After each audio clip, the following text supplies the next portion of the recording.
Hello दोस्तों, तो कैसे हैं आप सब। आज हम बात करेंगे चेंजलिंग मूवी के बारे में, जहां एक माँ की बेबसी, एक औरत की जंग और एक सिस्टम की काली हकीकत टकराती है। ये मूवी सिर्फ थ्रिलर नहीं बल्कि इमोशनल रोलर कोस्टर भी है जो आपके दिल को छू जाएगी। मूवी की शुरुआत में हमें क्रिस्टिन कॉलिन को दिखाया जाता है जो सुबह अपने बेटे को स्कूल के लिए तैयार कर रही है। फिर उसका हाइट चेक करते हुए दीवार पर एक निशान लगाती है। उसके बाद क्रिस्टिन अपने बेटे को स्कूल छोड़ने जाती है। दरअसल क्रिस्टिन एक सिंगल मदर है और वो लॉस एंजलिस टेलीफोन कंपनी में ऑपरेटर के सुपरवाइजर के काम करती है। क्रिस्टिन हमेशा पहले तो अपने बेटे वॉल्टर को स्कूल ड्रॉप करती है, फिर वो अपने ऑफिस जाती है और ऑफिस से घर लौटते वक्त वो अपने बेटे वॉल्टर को भी अपने साथ लाती है और यही उसका डेली रूटीन होता है। क्रिस्टिन वॉल्टर को अकेली संभालती है और अपनी डेली लाइफ में काफी ज्यादा बिजी रहती है। एक रोज सैटरडे के दिन क्रिस्टिन अपने बेटे वॉल्टर को बोलती है, कल संडे है, कल मेरा ऑफिस नहीं होगा, इसीलिए कल हम लोग मूवी देखने चलेंगे, ठीक है। ये सुनकर वॉल्टर भी काफी खुश हो जाता है। अगली सुबह क्रिस्टिन को ऑफिस से कॉल आता है कि आज संडे को भी उसे ऑफिस आना होगा क्योंकि ऑफिस में एक ऑपरेटर एब्सेंट है। ये सुनकर वॉल्टर दुखी हो जाता है और क्रिस्टिन ना चाहते हुए भी वॉल्टर को बहला फुसलाकर ऑफिस चली जाती है। क्रिस्टिन ऑफिस जाते हुए वॉल्टर से प्रॉमिस करती है कि ऑफिस से आने के बाद वो पक्का से उसे मूवी देखने ले जाएगी। उसके बाद क्रिस्टिन जल्दी अपना जॉब खत्म करके घर जा रही होती है, लेकिन उसका बस छूट जाती है और इसीलिए उसे घर पहुंचने में भी थोड़ी देर हो जाती है। घर पहुंचने पर वो वॉल्टर को आवाज लगाती है, लेकिन वॉल्टर कहीं नहीं था। वो आस पड़ोस में भी वॉल्टर के बारे में पूछती है, लेकिन किसी को भी वॉल्टर के बारे में कुछ भी पता नहीं था। क्रिस्टिन परेशान होकर पुलिस को कॉल करती है, लेकिन पुलिस इसे बहुत ही हल्के में लेते हुए कहती है कि बच्चे ऐसे गुम हो जाते हैं लेकिन 24 घंटे के अंदर चले भी आते हैं, इसीलिए हम लोग बच्चे के गुम हुए 24 घंटे से पहले रिपोर्ट दर्ज नहीं कर सकते। पुलिस के लिए ये बहुत ही मामूली सा केस था, लेकिन क्रिस्टिन के लिए तो जैसे कि उसकी जान ही निकल गई हो। अगले दिन फॉर्मेलिटीज के लिए पुलिस क्रिस्टिन के घर आकर वॉल्टर के फिजिकल अपीयरेंस का डिटेल्स लेते हैं। आज वॉल्टर के गुम हुए पूरे 2 हफ्ते हो गए हैं, लेकिन अब तक उसका कोई खबर नहीं। जब क्रिस्टिन को हर जगह से निराशा मिलती है, तभी कहानी में एंट्री होता है फादर रेवरेंड गुस्तव की। फादर गुस्तव चर्च में सभी लोगों को वॉल्टर को जल्दी मिलने का प्रार्थना करने के लिए बोलते हैं। यहाँ क्रिस्टिन कॉलिन भी मौजूद है। Father reverend Gustav Los Angeles को निकम्मा और भ्रष्ट कहते हैं और उनका ये स्पीच अगले दिन रेडियो में भी प्रचार हो जाता है। दरअसल फादर रेवरेंड गुस्तव एक सोशल वर्कर है जो पुलिस के असली चेहरे को सोसाइटी के सामने लाने का काम करती है। क्रिस्टिन कॉलिन की लड़ाई अब अकेले की नहीं रह गई थी, अब उसके सामने समाज की आवाज भी जुड़ने लगी थी। अब लोगों को क्रिस्टिन से हमदर्दी होने लगी थी। देखते ही देखते 5 महीने बीत जाती है, लेकिन अभी तक क्रिस्टिन को पुलिस की तरफ से कोई भी पॉजिटिव रिस्पांस नहीं मिला था। वो अपने बेटे वॉल्टर को बहुत मिस करती है और हर रोज अपने घर में उसके आने का इंतजार करती है।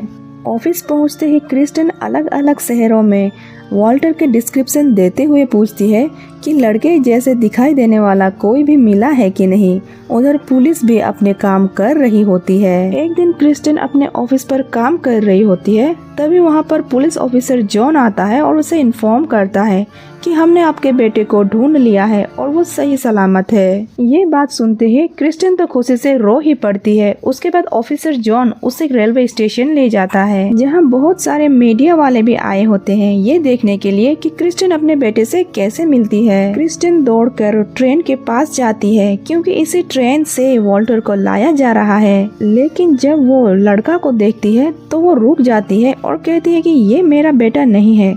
क्रिस्टिन बहुत ही ज्यादा परेशान हो जाती है। वो पुलिस से भी बोलती है कि ये मेरा बेटा वॉल्टर नहीं है, जिस पर ऑफिसर जॉन उस लड़का से उसका नाम और एड्रेस पूछता है। लड़का अपना नाम को वॉल्टर कॉलिन बताता है और वो अपना एड्रेस को क्रिस्टिन का एड्रेस को ही बताता है। क्रिस्टिन के बार बार मना करने के बाद ऑफिसर जॉन कहता है कि वॉल्टर आपसे 5 महीने दूर रहा है। हो सकता है आपसे ही अपने बेटे को पहचानने में कोई गलती हो रही हो। आप इसे ट्रायल बेसिस पे अपना घर ले जाइए, कहते हुए ऑफिसर जॉन फोर्सफुली क्रिस्टियन को वो लड़का थमा देता है। वो लड़का भी क्रिस्टियन से लिपट जाता है, जिसे देखते ही सारे मीडिया वाले पास आ जाते हैं। कैमरा की फ्लैशेस चलने लगती है। ना चाहते हुए भी क्रिस्टियन को कैमरा के सामने स्माइल करना पड़ता है और मीडिया वालों के सामने ऑफिसर जॉन गर्व से कहता है कि यही तुम्हारा बेटा वॉल्टर है। सभी लोग तालियां बजाते हैं, कैमरा की फ्लैशेस चलती है और उस पर क्रिस्टियन को ना चाहते हुए भी उस लड़का को गले लगाना पड़ता है। क्रिस्टियन को पता चलता है कि ये लड़का उसका बेटा वॉल्टर नहीं है, लेकिन पुलिस और मीडिया वालों के दबाव में उसे ये लड़का को अपने साथ अपने घर ले आना पड़ता है। अगली सुबह जब क्रिस्टियन उस लड़का को नहाने ले जाती है तो उसे पता चलता है कि ये लड़का का तो खतना यानी कि सर्कमसिजन हो रखा है, जो कि वॉल्टर के साथ तो ऐसे होने का सवाल ही नहीं था। फिर वो जल्दी से जाकर उसका हाइट चेक करती है। ये लड़का वॉल्टर से 3 इंच छोटा होता है। अगले दिन क्रिस्टियन पुलिस स्टेशन जाकर ऑफिसर जॉन से उसके हाइट और खतना के बारे में बताती है, जिस पर ऑफिसर जॉन कहता है कि उसका बेटा इतने महीनों से बाहर रहा है, हो सकता है किडनैपर ने उसे खतना कर दिया हो। जिस पर क्रिस्टियन कहती है कि क्या किडनैपर हाइट भी छोटा कर सकता है। क्रिस्टियन आगे बोलती है, आप मेरी बात क्यों नहीं मानते? वो लड़का मेरा बेटा नहीं है। लेकिन ऑफिसर जॉन पर इसका कोई असर नहीं होता। उल्टा वो क्रिस्टियन को ही बोलता है कि आप अपनी माँ होने की जिम्मेदारी से भाग रही हो। आपके बेटे को हमारे एक्सपर्ट ने ढूंढा है। इसे सुनकर क्रिस्टियन को गुस्सा आ जाता है और वो जोर से चिल्ला कर बोलती है, पहले तो तुमने कोई और लड़का मुझे थमा दिया और अब मेरे ही मदरहुड पर उंगली उठा रहे हो। तुम लोगों ने मेरे बेटे को कभी ढूंढने की कोशिश ही नहीं की। क्रिस्टियन बहुत रोती है, लेकिन ऑफिसर जॉन पर ये सब का कोई असर नहीं होता। अगले दिन इनके घर एक डॉक्टर आता है, जिसको असल में ऑफिसर जॉन ने भेजा था ये वेरीफाई करने के लिए कि वो लड़का वॉल्टर है या नहीं। लेकिन डॉक्टर बिना वेरीफाई किए ये बोलता है कि मिसेस कॉलिन, ये आपका ही बेटा है। स्ट्रेस के कारण कभी कभी बच्चों का स्पाइन श्रिंक हो जाता है। और खतना के बारे में ये बताता है कि हो सकता है किडनैपर ने ही ये काम किया हो। हम व्यूअर्स को यहाँ ये पता चलता है कि पुलिस ने कभी वॉल्टर को ढूंढने की कोशिश ही नहीं की और बाय चांस उन्हें ये लड़का मिल गया तो ये इस लड़का को क्रिस्टियन को थमा रहे हैं और डॉक्टर भी ऑफिसर जॉन के साथ मिला हुआ है। अब न्यूज़पेपर्स में भी क्रिस्टियन के केस के बारे में बताया जा रहा था। अगले दिन क्रिस्टियन को फादर गुस्तव का कॉल आता है और उन्हें नाश्ते पर बुलाते हैं। वहां जाने पर वो अखबार में पढ़ती है, जिसमें लिखा होता है कि पुलिस ने कड़ी मेहनत करके वॉल्टर को ढूंढ निकाला, पर अब क्रिस्टियन अपने बेटे को नहीं अपनाना चाहती। क्रिस्टियन माँ होने की जिम्मेदारी से भाग रही है। यहाँ क्रिस्टियन को फादर गुस्तव से ये पता चलता है कि पुलिस हमेशा से अपनी पावर और अथॉरिटी का गलत फायदा उठाते आ रहे हैं। दरअसल पुलिस ये बात मानने को तैयार ही नहीं कि उन्होंने वॉल्टर की जगह कोई गलत लड़का को उठा लिया है और अब पुलिस वाला सोसाइटी के सामने अपना इमेज साफ रखने के लिए मिसेस क्रिस्टियन को गैर जिम्मेदारी माँ प्रूफ करना चाहती है। फादर गुस्तव क्रिस्टियन को बोलता है कि तुम्हारा स्ट्रगल अब इजी नहीं होने वाला। तुम्हें अब शायद बहुत सारे ऑब्स्टेकल का सामना करना पड़ेगा, क्योंकि तुम्हारा case chief investigation officer Davis के पास है। वो एक कमीना टाइप का ऑफिसर है। वो अपना नाम बचाने के लिए किसी भी हद तक जा सकता है। क्रिस्टियन डिसाइडेड करती है कि वो ये लड़ाई लड़ेगी और जीतेगी भी। वो अगले ही दिन से इस काम में लग जाती है। वो वॉल्टर के डेंटिस्ट के पास जाती है। डेंटिस्ट इस लड़का का दांत चेक करने के बाद बोलता है इस लड़के का टूथ मसल्स और वॉल्टर के टूथ मसल्स में काफी ज्यादा फर्क है और ऐसा बिना ऑपरेशन के चेंज नहीं हो सकता और इस लड़का का अभी तक कोई भी ऑपरेशन नहीं हुआ है और क्रिस्टियन इस बात को रिटर्न में ले लेती है। उसके बाद क्रिस्टियन इस लड़का को वॉल्टर के स्कूल ले जाती है तो वो लड़का अपने टीचर का नाम भी नहीं बता पाता और ना ही वो अपना डेस्क यानी कि वॉल्टर का डेस्क को ढूंढ पाता है। वॉल्टर के टीचर बोलती है ये आपका बेटा वॉल्टर हो ही नहीं सकता। क्रिस्टियन इसे भी रिटर्न में ले लेती है। उसके बाद क्रिस्टियन मीडिया के सामने बोलती है कि 5 महीने पहले मेरा बेटा वॉल्टर लापता हो गया था। अब 5 महीने बाद पुलिस वालों ने एक लड़का मुझे जबरदस्ती थमा दिया है और मीडिया में भी ये बात छपवा दी, पर मैं जानती हूँ ये मेरा बेटा वॉल्टर नहीं है।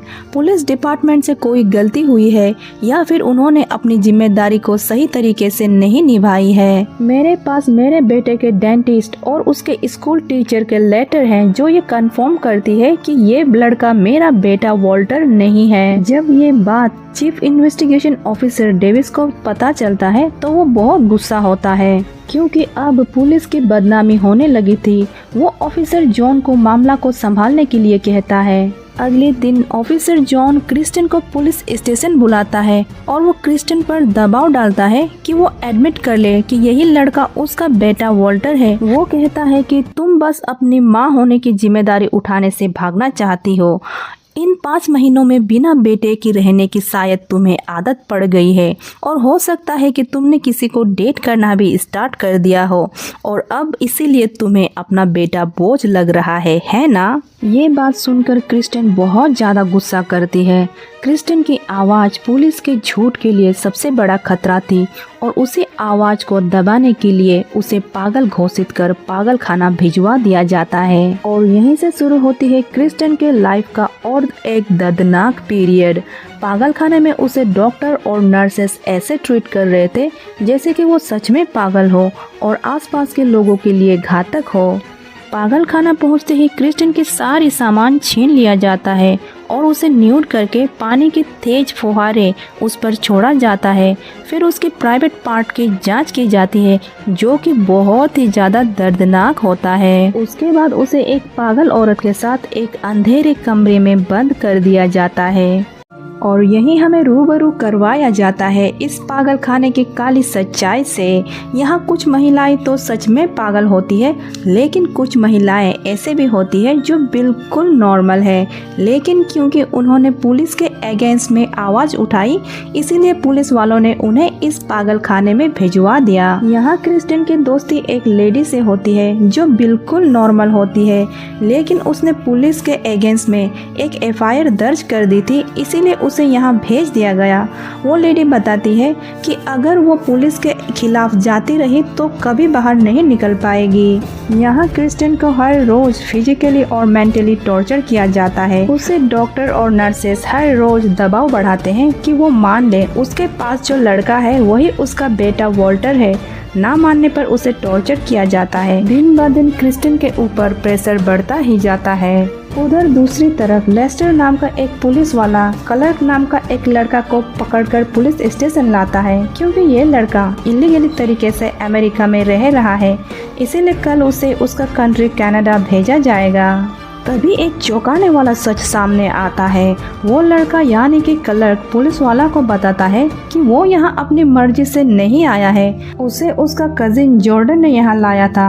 क्लर्क पुलिस वाला के सामने कन्फेस करते हुए बताता है कि बच्चों को किडनैप करने के लिए जॉर्डन मुझे अपने साथ वैन में बैठा कर ले जाया करता था और फिर उन्हें बाड़े में बंद कर दिया जाता था और फिर जब बाड़े में बहुत सारे बच्चे जमा हो जाते थे तो जॉर्डन एक एक करके उन बच्चों को ब्रूटल तरीके से मार डालते थे और ऐसा करने से जॉर्डन को बहुत मजा आता था और फिर उसने फोर्स करके मुझसे भी कई सारे बच्चों को मरवा दिए।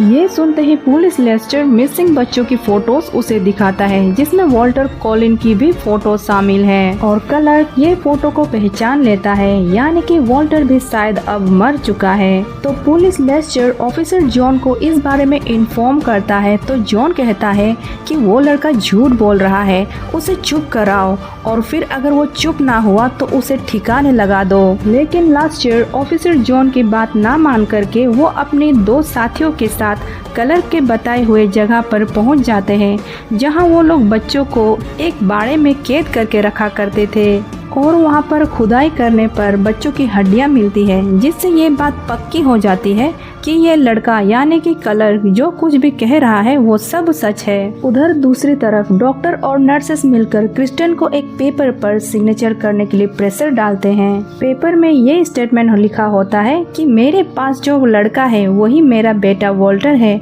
क्रिस्टन जब सिग्नेचर करने से मना कर देती है तो उसे इलेक्ट्रिक शॉक देने की तैयारी करने लगते हैं। उसे इलेक्ट्रिक शॉक देने ही वाला था कि तभी वहाँ पर फादर गुस्तव कुछ वकीलों के साथ क्रिस्टिन को ढूंढता हुआ पहुँच जाता है और डॉक्टर को मजबूर करता है क्रिस्टिन को छोड़ने के लिए और अल्टीमेटली क्रिस्टिन को छुड़ा लेते हैं। और जब क्रिस्टिन वहाँ से निकलकर घर जा रही होती है तो रास्ते में एक बच्चा न्यूज़पेपर बेच रहा होता है जिसमें लिखा होता है बहुत सारे बच्चों की हड्डियाँ मिली हैं और अब शायद वॉल्टर कॉलिन भी जिंदा नहीं रहा। ये सब सुनकर क्रिस्टिन अंदर से टूट जाती है। उधर दूसरी तरफ पुलिस लेस्टर उस लड़का को पुलिस स्टेशन बुलाता है जो वॉल्टर बनकर क्रिस्टिन के घर में रह रहा है और उससे पूछताछ करने लगता है कि उसने नकली वॉल्टर होने का नाटक क्यों किया। इसके लिए उसे जेल भी हो सकती है और कुछ धमकी भी देते हैं। इससे लड़का डर जाता है और सब कुछ सच सच बोल देता है कि मेरा रियल नेम आर्थर है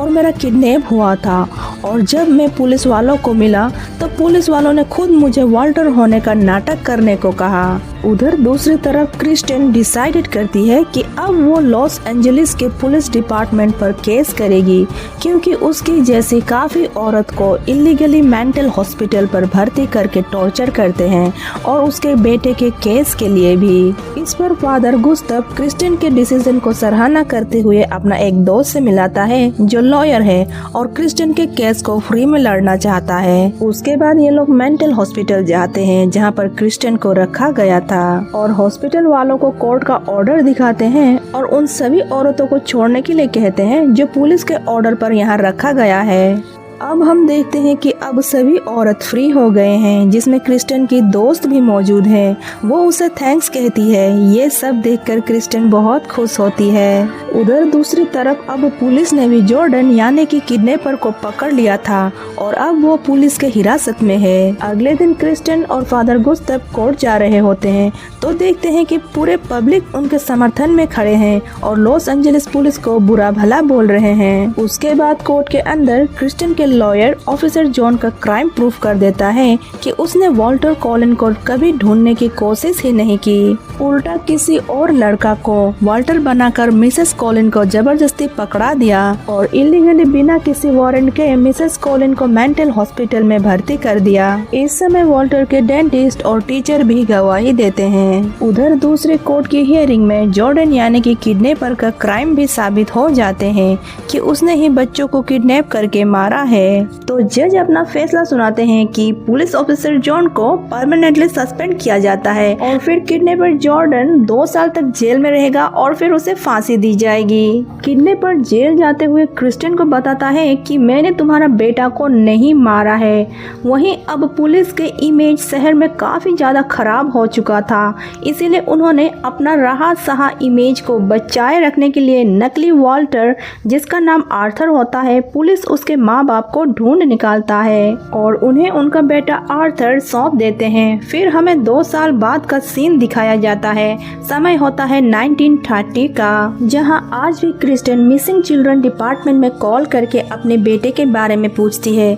वो आज भी रोज यही उम्मीद करती है कि शायद आज मुझे मेरा बेटा मिल जाए। इसी बीच क्रिस्टिन की लॉयर उसे इन्फॉर्म करता है कि मरने से पहले किडनैपर जॉर्डन उसे मिलना चाहता है, तो क्रिस्टिन उससे मिलने के लिए जेल चली जाती है। मिलने पर किडनैपर क्रिस्टिन को बोलता है कि कल मुझे फांसी होगा तो आज मैं तुमसे झूठ नहीं बोल सकता। तो क्रिस्टिन उससे पूछती है क्या तुमने मेरे बेटे को मारा, लेकिन किडनैपर कुछ नहीं बोलता। क्रिस्टिन के बार बार पूछने पर भी जब किडनैपर कोई जवाब नहीं देता तो क्रिस्टिन अपनी आपे से बाहर हो जाती है और उसका कॉलर पकड़ लेती है और चिल्लाकर पूछती है क्या तुमने मेरे बेटे को मारा, बोलो क्या तुमने मेरे बेटे को मारा। लेकिन किडनैपर कुछ नहीं बोलता। फिर अगले दिन उसे सबके सामने फांसी दे दी जाती है। इससे क्रिस्टिन को थोड़ा सा सुकून मिलता है। फिर हमें 5 साल बाद का सीन दिखाया जाता है। समय होता है 1935 का। अब क्रिस्टिन असिस्टेंट मैनेजर बन चुकी है। तभी क्रिस्टिन को मिसेस क्ले का कॉल आता है जो 5 साल पहले कोर्ट ट्रायल के दौरान मिली थी, क्योंकि उनका बेटा डेविड भी किडनैप हुआ था और मरा हुआ मान लिया गया था। क्ले कहती है कि पुलिस को एक बच्चा मिला है, तो क्रिस्टिन भी पुलिस स्टेशन जाके क्ले से मिलती है, जहां क्ले क्रिस्टिन को बताती है कि मुझे मेरा बेटा डेविड मिल गया है। दरअसल पुलिस को डेविड आज ही मिला है, इसीलिए उसे लेने के लिए उसके माता पिता को पुलिस स्टेशन बुलाया गया है। डेविड फिर पुलिस ऑफिसर लास्टर को अपने बयान में बताता है कि मुझे जॉर्डन ने ही किडनैप किया था, लेकिन एक रात मेरे साथ और 3 बच्चे जॉर्डन के बाड़े से भाग निकले और भागने वाले बच्चों में वाल्टर कॉलिन भी था। तभी किडनैपर को पता चल गया और हम पर गोलियां चलाने लगा, तो हम लोग अलग अलग डायरेक्शन में भाग गए। पुलिस उसे पूछता है कि तुम्हें वाल्टर का नाम कैसे याद रहा। डेविड बताता है, भागते समय बाकी सब बच्चे तो निकल गए थे, लेकिन मैं बाड़े के फेंस में फंस गया था। तब वाल्टर ने ही मुझे मदद किया। अगर वाल्टर ना होता तो मैं वहाँ से कभी भाग नहीं पाता। मुझे किडनैपर पकड़ लेता और मुझे मार डालता, इसीलिए मुझे वाल्टर कॉलिन का नाम अच्छे से याद है। पुलिस पूछता है, अगर तुम वहाँ से भाग गए थे तो 5 साल तक तुम कहाँ रहे और तुम सामने क्यों नहीं आए? जिस पर डेविड बताता है, वहाँ से भागने के बाद मैं इधर उधर भटक रहा था, तभी मुझे एक लेडी मिली। उस लेडी ने मेरे बारे में पूछा तो मैंने खुद को अनाथ बताया, तो उसने मुझे अपने घर में रहने के लिए जगह दी। मैंने उस लेडी को इसीलिए अपना सच नहीं बताया क्योंकि मैं डर गया था कि कहीं किडनैपर मुझ तक ना पहुंच जाए। पुलिस ऑफिसर पूछता है कि तुम 5 साल तक क्यों छुपे रहे? डेविड बोलता है, मैं डर गया था कि किडनैपर ने जितने भी बच्चों को मारा है, पुलिस उन सब का इल्जाम कहीं मुझ पर ही ना लगा दे, इसीलिए मैं सामने नहीं आ रहा था। फिर पुलिस पूछता है कि तो अब तुम क्यों सामने आए हो? जिस पर डेविड बोलता है, मुझे माँ की बहुत याद आती है और पापा की भी, बस अब मैं घर जाना चाहता हूँ। उसके बाद डेविड को उसके माँ बाप को सौंप दिया जाता है। ऑफिसर लास्टर क्रिस्टिन को कहता है कि तुम्हारा बेटा काफी बहादुर है, उसने डेविड की जान बचाई। तो क्रिस्टिन स्माइल करते हुए कहती है कि डेविड अगर भागकर जिंदा बच सकता है तो मेरा बेटा वाल्टर भी तो भागा था, वो भी कहीं जिंदा होगा और मुझे पूरा भरोसा है कि वो जिंदा है। हो सकता है वो भी डेविड की तरह किसी डर से कहीं छुपा हुआ हो। पुलिस स्टेशन से निकलते ही क्रिस्टिन को मीडिया वाले घेर लेते हैं और पत्रकार उससे पूछने लगते हैं कि अब आप क्या करेंगी।